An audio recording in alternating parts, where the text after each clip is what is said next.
screamed at me, and told me that not only am I not in the wedding, but she doesn't even want me to attend as a guest. This pissed off my husband because he was warned. I even sent her photos of a dress I wore that was almost the same color to a different wedding. And because he doesn't want to attend a wedding we traveled for without me. He thinks it's unfair since she insisted on the dress color. Update: after I posted, things got ugly, and the groom called everything off. I initially offered to dye the dress since I was the only person not getting my hair done. My hair has been damaged more than once by stylists who don't know how to handle the texture, so I am very limited in who I will let do it and usually do it myself. The groom thought this was a great idea and even offered to pay for the dye and let me use his parents' place to do it. But while he went to talk to his parents, my now ex-friend nixed that idea because I would stand out even more. I asked what she meant by stand out even more, and a whole lot of truth came out. Apparently, she initially hadn't wanted me in the wedding at all, but her ex-fiancé is one of my oldest and best friends, and my husband was, note the past tense, one of hers. That's why we introduced them in the first place, because we thought they would hit it off, and they did. Anyway, because my husband was the closest thing she has to a sibling, she really wanted him to be the man of honor at their wedding, and initially, the groom said that was fine, and he would just have me as the best woman so things would look balanced, and two men didn't have to walk down the aisle. She really didn't like that, so they decided to switch us up.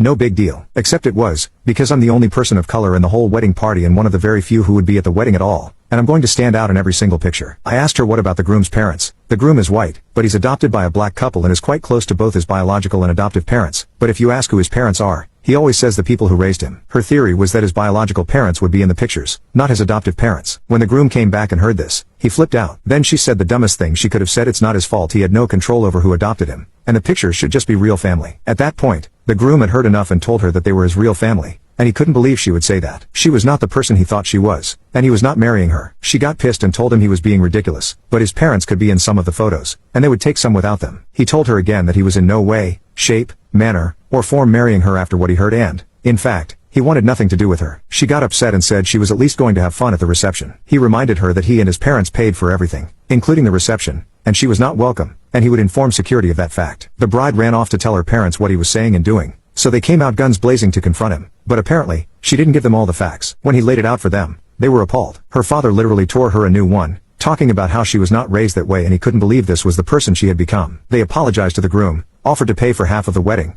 and left with their daughter. We spent the afternoon with the groom, several of the bridesmaids, and all of the groomsmen, who were equally shocked by her behavior. I'd say we were consoling the groom, but we weren't. He was too busy ranting about dodging a bullet. Last night, we went to the reception, partied until like 3 a.m., and had a great time. As for the dress, I have an event later this summer, and I'm going to dye the dress and wear it for that.